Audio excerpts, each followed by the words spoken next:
도널드 트럼프 대통령이 1일 연방대법원에 직접 출석해 자신의 출생 시민권 금지 행정명령의 위헌 여부를 다루는 구두변론에 참관했습니다. 캐시 호컬 뉴욕주지사와 뉴욕주의회가 회계연도 시작일인 4월 1일까지 예산안 합의에 도달하지 못했습니다. 뉴욕주의회가 에센셜 플랜 가입자 약 45만 명이 오는 7월부터 혜택을 잃지 않도록 법안을 발의했습니다. 뉴욕시가 퀸즈 플러싱 도심의 전기차 급속 충전소를 새로 개소하며 친환경 교통 인프라 확장에 나섰습니다.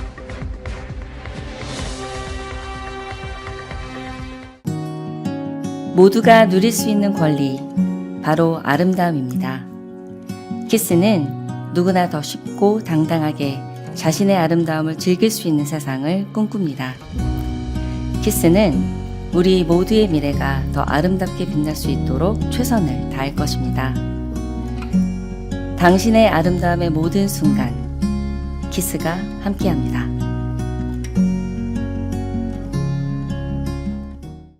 도널드 트럼프 대통령이 1일 연방대법원에 직접 출석해 자신의 출생 시민권 금지 행정명령의 위헌 여부를 다루는 구두변론에 참관했으나 심리가 다 끝나기도 전에 법정을 떠났습니다. 트럼프 대통령은 1일 현직 대통령 최초로 연방대법원에 직접 출석해 자신의 출생 시민권 금지 행정명령에 대한 구두변론에 참관했습니다. 트럼프 대통령은 9시 40분 법정에 도착해 방청석 첫 줄에 앉아 공개 변론을 참관했으며 심리가 다 끝나기도 전인 11시 30분 원고 측의 세실리아 왕 변호사가 반론을 펼치는 중 법정을 떠났습니다. 트럼프 대통령의 이번 참관은 지난 2월 상호관세 관련 소송에서 패소한 이후 이번 행정명령만큼은 사수하겠다는 의지로 풀이됩니다. 트럼프 대통령은 지난해 1월 취임 직후 불법 체류자나 비영주권자 외국인 부모에게서 태어난 자녀의 출생 시민권 취득을 제한하는 행정명령을 내렸습니다. 이에 대해 민주당 주지사들이 이끄는 22개 주와 워싱턴 DC가 위헌 소송을 제기했으며 현재 하급심은 원고의 손을 들어준 상황입니다. 상호관세 위법 판결에 이어 출생시민권 행정명령마저 위헌으로 결론 날 경우 트럼프 행정부의 타격이 클 것으로 예측되며 대법원 판결은 올여름 나올 것으로 전망됩니다. 캐시 호컬 뉴욕주지사와 뉴욕주의회가 회계연도 시작일인 4월 1일까지 예산안 합의에 도달하지 못함에 따라 뉴욕주는 7년 연속 지각 예산이라는 불명예를 안게 됐습니다. 지난 31일 예산안이 기한 내 통과되지 않을 조짐을 보이자 주의회는 예산 공백으로 인한 주정부 공무원들의 급여 체불을 막기 위해 예산안 기한을 일주일 연장하는 임시 예산 연장안을 통과시켰습니다. 호컬 주지사는 취임 이후 단 한 번도 기한 내 예산을 처리하지 못했으며 작년에는 5월 8일이 돼서야 예산안이 타결된 바 있습니다. 호컬 주지사와 주의회는 최소 2,600억 달러 규모의 지출 계획에 합의점을 도출하고자 노력해왔으나 여전히 핵심 정책 사안들에서 이견을 좁히지 못하고 있습니다. 자동차 사고 배상금을 제한하려는 호컬 주지사의 자동차 보험법 개혁안은 논쟁이 큰 핵심 사안 중 하나로 호컬 주지사는 우버가 지지하고 있는 해당 개혁안이 운전자들의 보험료 부담을 낮출 것이라고 주장하지만 뉴욕주 소송변호사협회는 이번 조치가 보험사들에게 유리한 제도라며 반대 의사를 밝혔습니다. 세금 문제 또한 핵심 사안으로 조란 맘다니 뉴욕시장을 지지하는 의원들은 뉴욕시의 50억 달러 적자 해소를 위해 부유세 인상을 요구하고 있으나 생계비 부담 완화를 내건 호컬 주지사는 이에 강력히 반대하고 있습니다. 이외에도 온실가스 배출 감축 목표를 조정한 기후법 개정, 주택 건설 절차 간소화를 위한 환경 영향평가 완화, 이민 당국과의 정보 공유 범위 등이 핵심 쟁점으로 남아 있어 실제 예산안 타결까지는 다소 시간이 걸릴 것으로 보입니다. 연방정부의 예산 삭감으로 뉴욕주 공공보험인 에센셜 플랜 가입자 약 45만 명이 오는 7월부터 혜택을 잃게 될 처지에 놓인 가운데 뉴욕주의회에서 가입자들의 무보험 상태 방지를 위한 법안을 발의했습니다. 1일부터 에센셜 플랜 탈락자들에게 통지서가 발송됐으며 이에 구스타보 리베라 뉴욕주 상원의원과 에이미 폴린 뉴욕주 하원의원은 주자금을 투입해 기존 보장 범위를 유지하는 임시 방편책 법안을 긴급 발의했습니다. 해당 법안은 연간 약 10억 달러에서 23억 달러의 예산이 소요될 것으로 보이며 재원 마련을 위해 보험료를 월 50달러 수준으로 인상하거나 캐시 호컬 주지사가 당초 에센셜 플랜 폐지를 염두에 두고 비상용으로 책정해둔 20억 달러의 예산을 활용하는 방안 등이 제시됐습니다. 주 예산안 마감 기한이 다음 주까지 연장된 가운데 호컬 주지사 측은 해당 예산 포함 여부에 대해 공식적인 입장을 밝히지 않고 있습니다. 이번 사태는 작년 연방의회를 통과한 트럼프 행정부의 정책 법안의 영향으로 특정 합법 체류 이민자 등에 대한 지원금이 삭감되면서 발생했습니다. 캐시 호컬 주지사가 소득 요건 강화 등으로 대응해 에센셜 플랜 폐지는 막았으나 여전히 약 50만 명의 시민이 무보험 사각지대에 방치될 위험이 큰 상황입니다. 뉴욕시가 퀸즈 플러싱 도심의 전기차 급속 충전소를 새로 개소하며 친환경 교통 인프라 확장에 나섰습니다. 뉴욕시 교통국은 지난달 31일 기자회견을 열고 플러싱 39 애비뉴에 위치한 공영 주차장에 8개의 급속 충전기를 설치하고 본격 운영에 들어갔다고 밝혔습니다.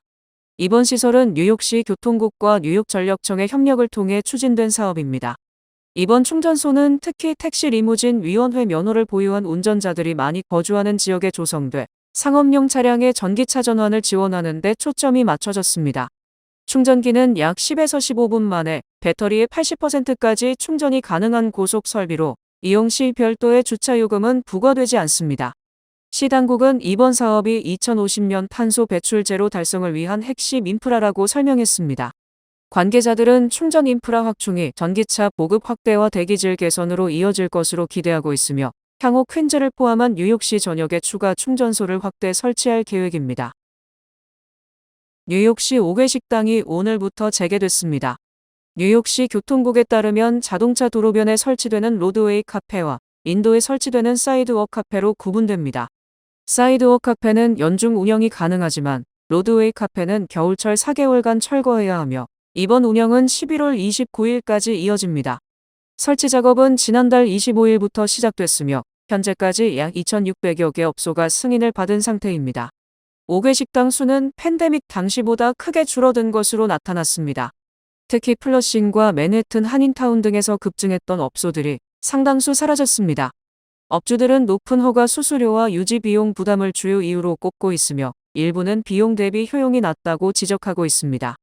교통국 역시 복잡한 규제가 프로그램 위축 요인으로 작용하고 있다고 인정한 가운데 연중 운영 확대와 절차 간소화 필요성이 제기되고 있습니다.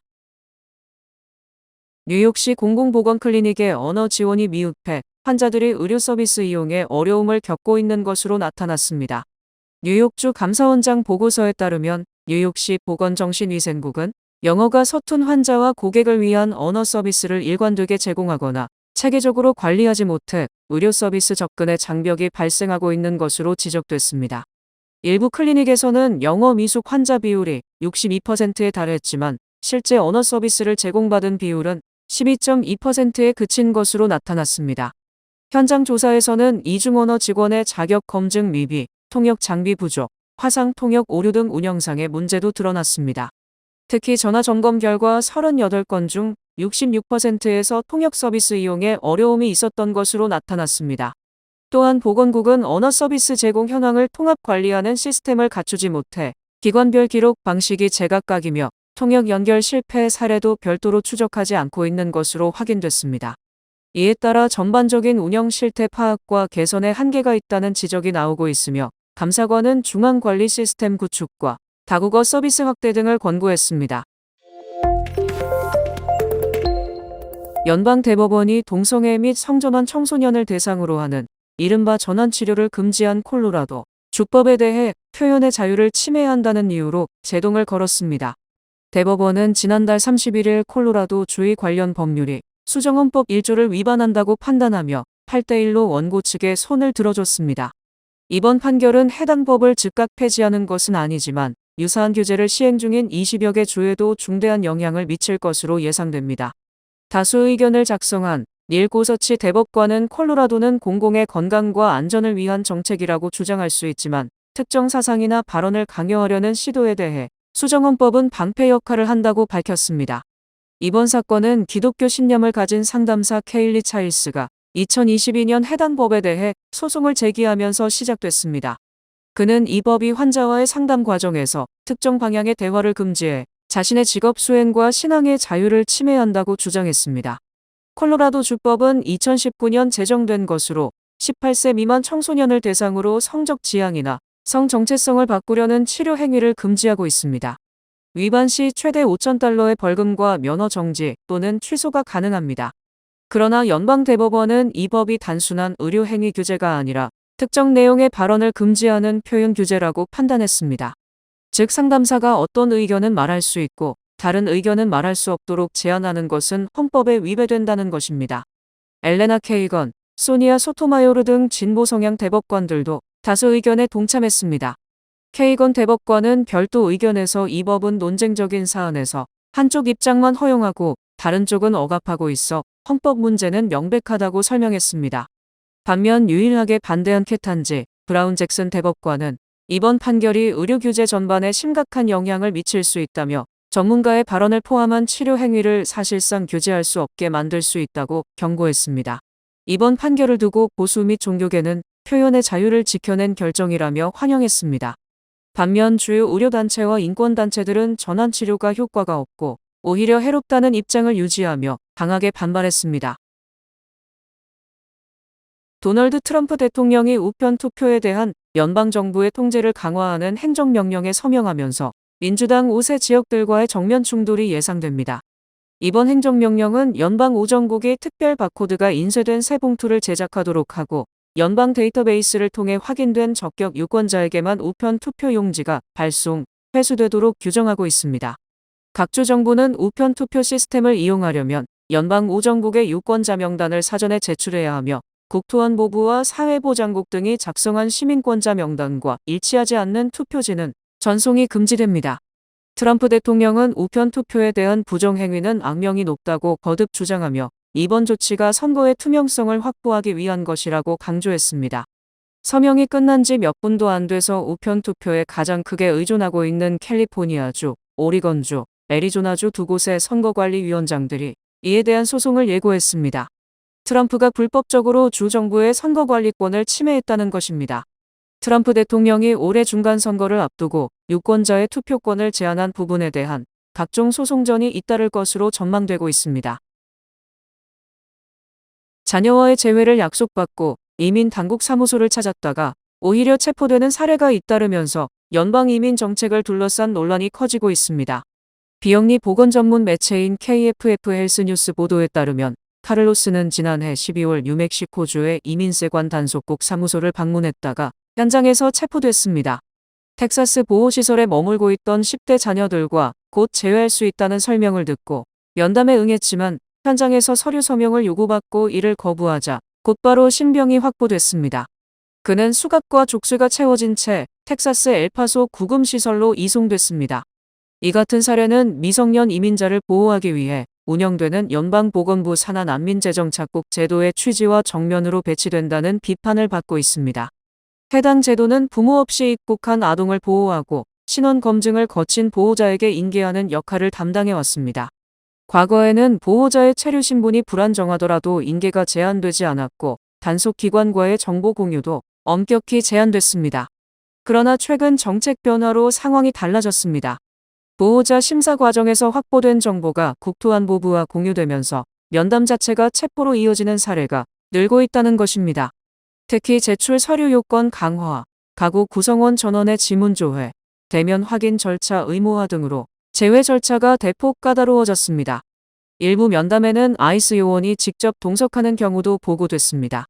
이로 인해 이미 함께 살던 가족이 다시 분리되는 사례도 발생하고 있습니다.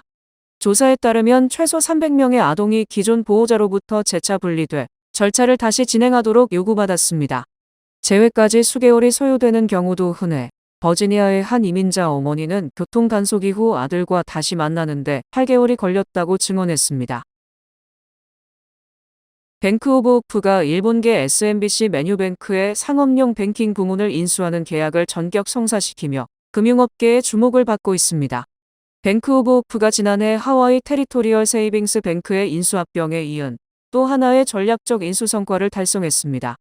뱅크 오브 호프의 지주사인 호프뱅콕이 지난달 31일 공시한 내용에 따르면 은행은 로스앤젤레스에 본점을 둔 일본계 은행 SMBC 메뉴뱅크의 상업용 뱅킹 부문을 인수하는 계약을 체결했습니다.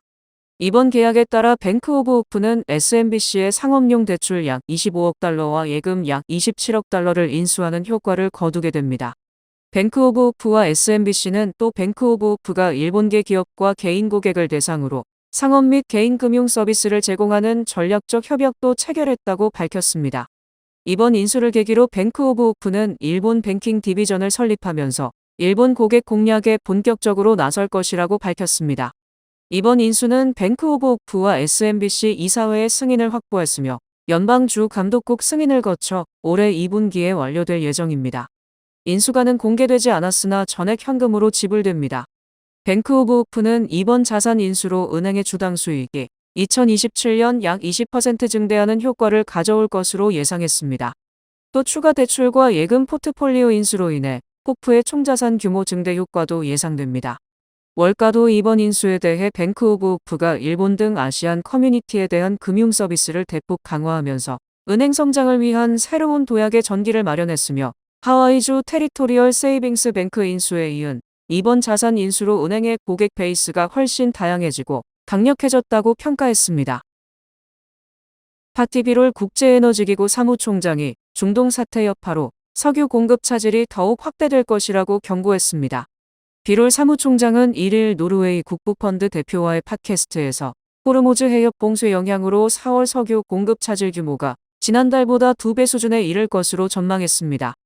현재까지 하루 1200만 배럴 이상의 원유 공급이 중단된 것으로 집계됐으며 미국과 이스라엘의 이란 공습 이후 중동 내 약 40개 주요 에너지 시설이 피해를 입은 것으로 전해졌습니다. 비롤 사무총장은 이번 사태가 1970년대 오일 쇼크와 2022년 러시아의 우크라이나 침공 당시 에너지 위기를 합친 것보다 더 심각할 수 있다고 평가했습니다.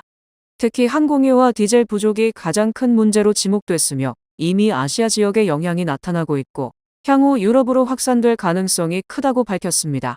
IEA는 상황 악화에 대비해 추가적인 전략 비축유 방출도 검토하고 있으며 앞서 지난달 회원국 합의로 4억 배럴 규모의 비축유를 긴급 방출하기로 결정한 바 있습니다.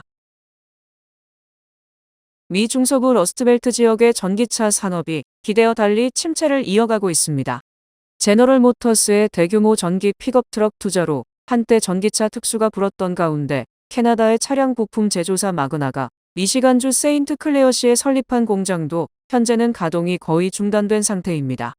전기차 수요 정체, 이른바 캐즘 현상이 장기화되면서 완성차 업체들이 생산을 줄이고 투자 계획을 축소하자 협력업체들도 직격탄을 맞았습니다. 월스트리트 저널은 고유가 상황에도 불구하고 미국 전기차 산업 기반이 살아나지 못하고 있다고 지난달 31일 보도했습니다.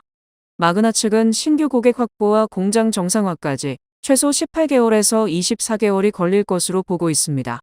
업계 전반의 불확실성도 커지고 있습니다. 도널드 트럼프 대통령이 전임 행정부의 친환경 규제를 철폐하면서 전기차 시장을 이끌 정책 동력이 약화됐고 관세 부담까지 겹치며 완성차 업계가 전략 수정에 나서고 있습니다. 포드는 전기 픽업 트럭 생산 계획을 축소하고 하이브리드 차량 중심으로 방향을 전환했으며 GM도 일부 생산을 일시 중단하며 손실 최소화에 나서고 있습니다. 협력업체들은 공장 폐쇄와 감원까지 이어지는 등 상황이 더욱 심각합니다.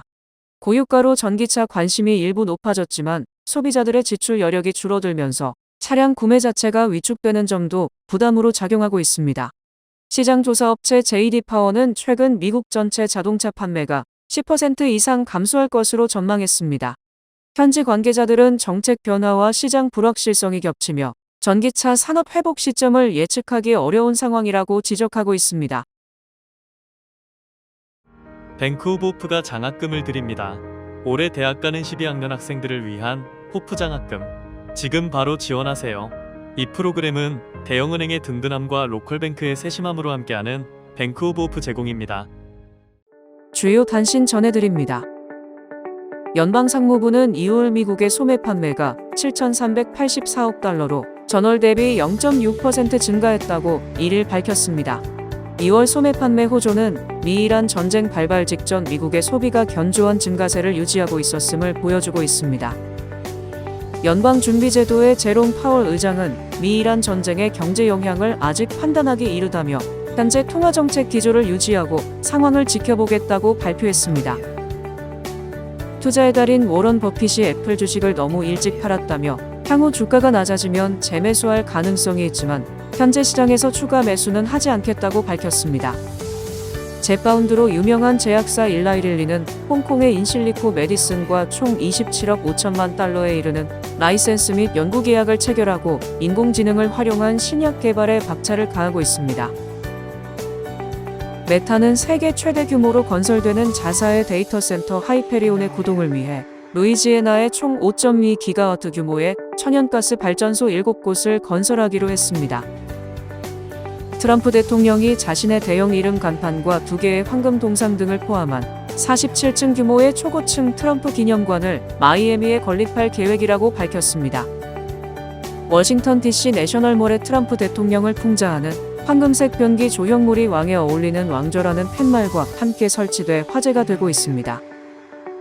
전신의 근육이 퇴화하는 난치병인 근위영양증을 앓고 있는 배재국 씨가 아버지와 휠체어를 타고 3,000마일 거리의 미국 대륙 횡단에 도전하며 희망을 전하겠다는 목표를 밝혔습니다. 날씨 전해드립니다. 목요일인 내일은 대체로 흐리며 비가 내리겠습니다. 낮 최고 기온은 48도, 최저 기온은 44도입니다. 해 뜨는 시간은 6시 38분, 해 지는 시간은 7시 22분입니다. 이상으로 주간 날씨와 세계 날씨 전해드립니다.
이상으로 4월 1일 수요일 TKC 뉴스데스크 여기서 마치겠습니다. 시청해주신 여러분 고맙습니다.